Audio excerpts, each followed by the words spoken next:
नमस्ते दोस्तों। आज की इस कहानी में आपका स्वागत है। दीदी का फिगर 32 34 32 का है। वह बिल्कुल दूध जैसी गोरी है। उनकी हाइट औसत लड़कियों के जितनी ही है। ईशा दीदी की नाभि बहुत गहरी और मस्त है। पिछले दोनों हिस्से बाहर की तरफ निकले हुए हैं। कुल मिलाकर दीदी एक बम है। उन्हें कोई भी एक नजर भरकर देख ले तो गारंटी से उसका अरमान जाग जाएगा। उसका मन करेगा कि इन्हें यह यही पटक कर गुफा में पानी निकाल दूं। बात तब की है जब हमारे घर में एक फंक्शन था। सारे घर के लोग इधर उधर अपने अपने कामों में व्यस्त थे। मेरा और ईशा दीदी का घर 200 मीटर की दूरी पर था और फंक्शन का स्था ना घर से 2 किलोमीटर की दूरी पर था। मैं और दीदी दोनों आपस काफी क्लोज थे। दोनों में खूब मस्ती मजाक होता था। मस्ती करते करते कई बार मैं उनके दुपट्टे उठा देता था, लेकिन वह सब देख कर भी कुछ नहीं बोलती थी। मुझे भी पता था कि दीदी अभी पैकमाल है और वे भी मेरी तरह अंदर से खुद बहुत अकेली महसूस करती हैं। जैसा कि मैंने लिखा कि घर के सब लोग अपने अपने कामों में बिजी थे। ईशा दीदी के पापा यानी मेरे अंकल ने मुझे घर से कुछ सामान लाने को बोला। यह काम उनके घर जाकर करना था। घर पर ताला लगा हुआ था, तो अंकल ने मुझे चाबियां का गुच्छा पकड़ते जल्दी से काम करके वापस आने को कहा। मैं सामान लेने उनके घर की तरफ चल दिया। उनके घर के अंदर जाने में कुछ ऐसा था कि बीच में एक गैलरी जैसी है और आजू बाजू में सबके कमरे हैं। मैंने जैसे ही गेट खोला और गैलरी में आया तो मुझे कुछ आवाज आई, लेकिन मैंने उस आवाज को नजरअंदाज किया और आगे को बढ़ गया। कुछ ही पल के बाद फिर से वही अजीब सी आवाज मुझे वापस सुनाई दी। तब पता चला कि घर पर ईशा दीदी है, लेकिन मैं कुछ बोला नहीं, बस चुपचाप उनके कमरे के पास पहुंचा तो वहां मुझे अजीब सी आवाज आ रही थी। मुझसे रह ना गया तो मैंने की होल से देखा। अंदर का नजारा देखकर तो मेरे होश उड़ गए। मैंने देखा कि दीदी छोटे छोटे कपड़े पहनकर अपनी फोटो और वीडियो बना रही थी। किसी को सेंड करने के लिए हॉट कजिन की यह दशा देखकर मेरा मन तो हुआ कि कमरे के अब भी अंदर जाकर उनकी गुफा की खुदाई करने लगूं। लेकिन अंकल ने मुझे सामान जल्दी लाने को कहा था। मुझे देर होती लग रही थी, तो मैंने सोचा कि इस काम में जल्दबाजी ठीक नहीं है। दीदी को तो कभी भी ले लूंगा। मैं उनके कमरे से दूर हो गया और उनको आवाज दी, दीदी आप घर पर ही हो? या वह एकदम से सहमी सी आवाज में बोली, हाँ। तुम कब आए? मैंने कहा, मैं बस अभी ही आया हूं। अंकल ने सामान लाने को बोला है। दीदी ने अपने कमरे का दरवाजा खोला और मैंने ने देखा कि वे अपना हाथ छुपा रही थी। लेकिन मैंने देखा हाथ की उंगली में कुछ लगा हुआ था। मैं सामान्य भाव से बोला, यह सामान चाहिए। उन्होंने कहा, 1 मिनट रुको, मैं अभी आई। वॉशरूम से दीदी वॉशरूम चली गई, लेकिन वे अपने फोन को बेड पर छोड़कर गई थी। वह भी अनलॉक था। मैंने फोन उठाकर देखा तो उसमें उनकी फोटो और अभी के ही वीडियोस थे। मुझे लगा कि दीदी ने यह सब किसी को सेंड करने के लिए अभी बनाए हैं। जब तक दीदी ले जाने वाला सामान निकाल रही थी, तब तक मैंने चुपके से उनके फोन से सब फाइल्स अपने फोन में ले ली और सामान लेकर वेन्यू पर चला गया। मैंने दीदी से इस बारे में कुछ बात नहीं की, क्योंकि मैं सही टाइम का इंतजार कर रहा था। फंक्शन शाम को 9 बजे खत्म हो गया था। रात में जब मैं अपने कमरे में आया, तब मैं दीदी के बारे में सोचने लगा और अपने हाथों से कुछ किया।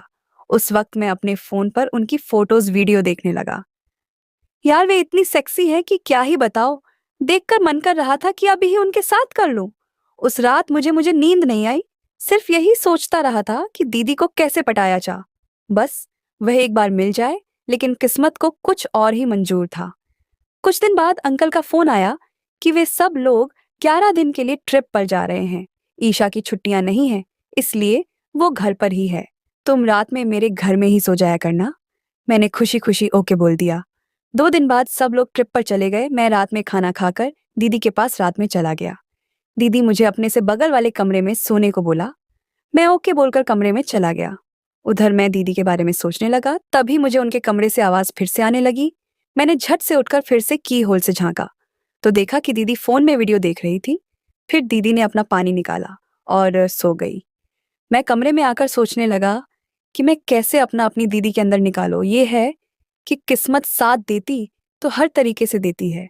मैं जिस कमरे में सो रहा था उसका ऐसी काम नहीं कर रहा था। अगले दिन मैंने दीदी से कहा कि कमरे का ऐसी काम नहीं बोली, आज से तो मेरे कमरे में सो जाना। मैं यह सुनकर ही काफी उत्तेजित हो गया।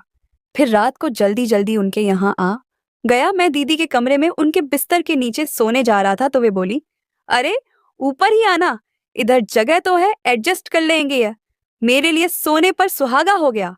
मैं भी ओके बोलकर उनकी तरफ पीट करके सोने का नाटक करने लगा।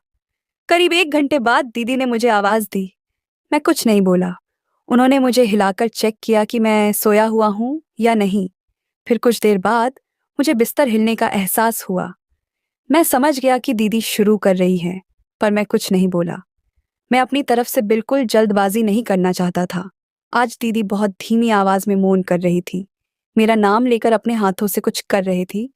यह सुनकर मेरे तो होश उड़ गए। फिर उनका रस निकल गया और वह वॉशरूम में चली गई। मैंने नोटिस किया कि उनका थोड़ा सा पानी बेड पर गिरा था। मैंने उसकी स्मेल ली। वह महक मुझे मदहोश कर रही थी। उसके बाद दीदी वापस आई।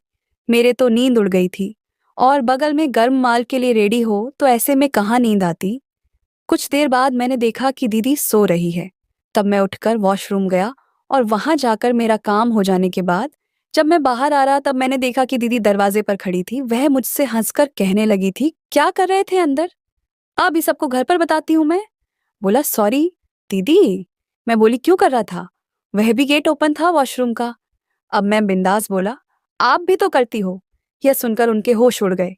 वे पूछने लगी, तुम्हें कैसे पता? मुझे सब पता है। फंक्शन वाले दिन मैंने सब देखा है। लो आप भी देख लो। यह कहकर मैंने अपने फोन में उनकी फोटो व वीडियो दिखा दी। दीदी इस बात पर मुझ पर गुस्सा करने लगी। मैंने सॉरी कहा तो वे मुझसे बोली, चलो कोई नहीं, देखो हम दोनों को ही ये सब चाहिए। मैं बाहर मुंह मारने जाऊंगी नहीं। प्लीज तू आज मुझे सेटिस्फाई कर दे। समझ ले कि यह सब इस उम्र में चाहिए ही होता है। तुझे मैं पसंद तो हूं ना? मैंने कहा, मुझे तो आप हमेशा से ही पसंद हो दीदी।